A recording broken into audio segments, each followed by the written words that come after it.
Alors, comment est-ce qu'on s'y prend pour prendre soin des personnes les plus vulnérables? On pourrait penser à des grands plans, des stratégies complexes, mais parfois, la réponse elle est cachée dans un document tout simple, un livret d'accueil pour les employés. C'est ce qu'on va décortiquer aujourd'hui, pour vraiment comprendre comment fonctionne le système de soins d'un établissement très spécialisé, un système qui est à la fois super complexe et en même temps profondément humain. C'est vraiment la question centrale. Qu'est-ce que ça demande au fond de fournir ce genre de soins? C'est ce qui va nous guider.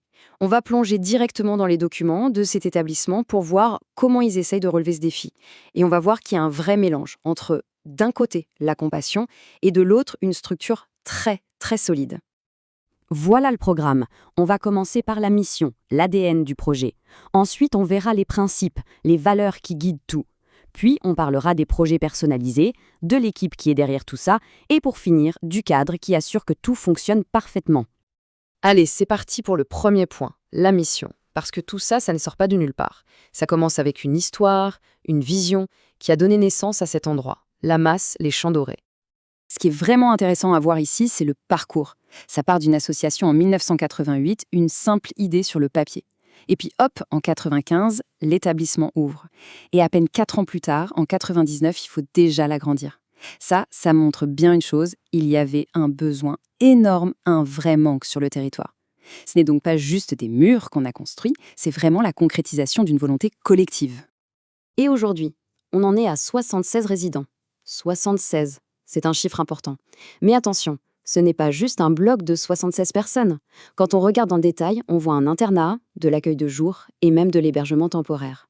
Et cette répartition, elle nous dit déjà quelque chose d'essentiel sur la flexibilité du système, sur sa capacité à s'adapter à des situations très différentes. Ok, on a vu l'historique, les chiffres. Maintenant, on va creuser un peu plus loin. On passe du quoi au pourquoi. Qu'est-ce qui fait tourner la machine au quotidien? Quelles sont les valeurs, les principes qui sont derrière chaque geste, chaque décision? Et là, on tombe sur cette phrase qui vient tout droit du livret. Et franchement, elle est forte. Le mot est choisi, ce n'est pas important, c'est indispensable. L'intimité, la confidentialité, ce ne sont pas des options ou de simples règles de politesse. C'est la base, le socle de la confiance. Sans ça, rien n'est possible. Et là, on voit comment cette grande idée de dignité, elle se transforme en action très concrète au jour le jour. Ce n'est pas juste un beau mot sur un papier, c'est écouter sans juger, protéger les infos personnelles, trouver la bonne façon de communiquer avec chacun, respecter le rythme de la personne, et même un truc aussi simple que demander une autorisation écrite pour une photo. Chacun de ces points, c'est une règle du jeu, une directive hyper claire pour tout le personnel. Ce qui est super intéressant ici, c'est qu'on parle de liberté, mais pas n'importe comment. Il y a deux aspects. D'un côté, la liberté de mouvement, le physique, et de l'autre, la liberté de pensée, de croyance, la vie spirituelle. On ne sépare pas les deux. C'est une vision globale qui prend la personne dans son intégralité, avec son corps et son esprit. D'accord, de grands principes, c'est bien. Mais concrètement, comment on fait pour que ça s'applique vraiment à chaque personne de manière unique? Eh bien, c'est là que des outils très précis entrent en jeu, justement pour éviter le one size fits all, l'accompagnement standardisé. Et le premier de ces outils, c'est le PPA, le projet personnalisé d'accompagnement.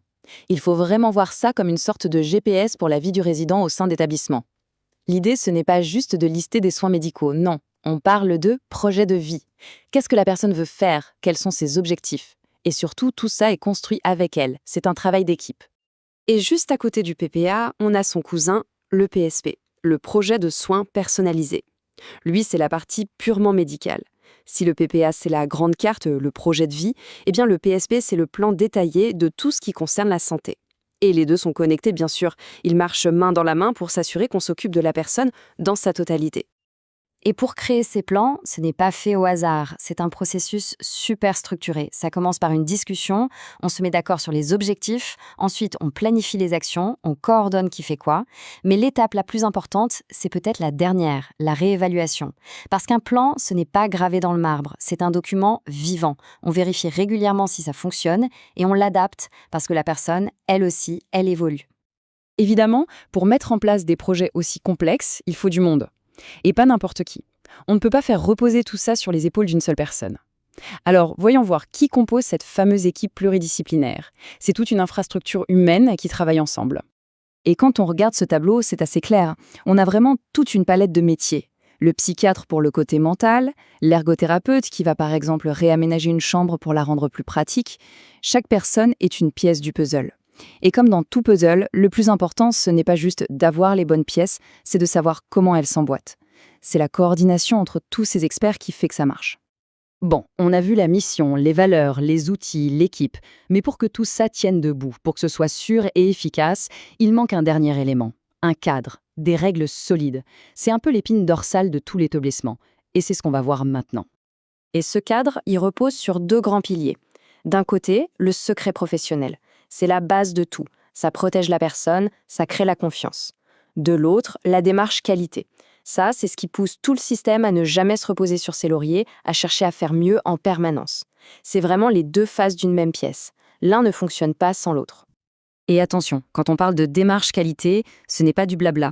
C'est du concret, c'est un plan de formation chaque année pour que tout le monde reste à la pointe. Ce sont des protocoles d'hygiène et de sécurité hyper stricts. C'est une évaluation externe obligatoire tous les 5 ans par la Haute Autorité de Santé et même un comité qualité qui se réunit tous les mois en interne.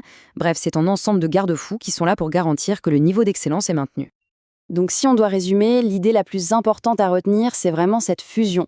D'un côté, il y a le cœur, une philosophie basée sur l'empathie, le respect, la dignité, et de l'autre, il y a le cerveau, un professionnalisme de pointe avec des procédures, des évaluations, une structure en béton.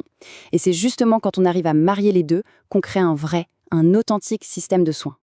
Et tout ça, ça nous amène à une dernière question, une question qui dépasse le cadre de cet établissement.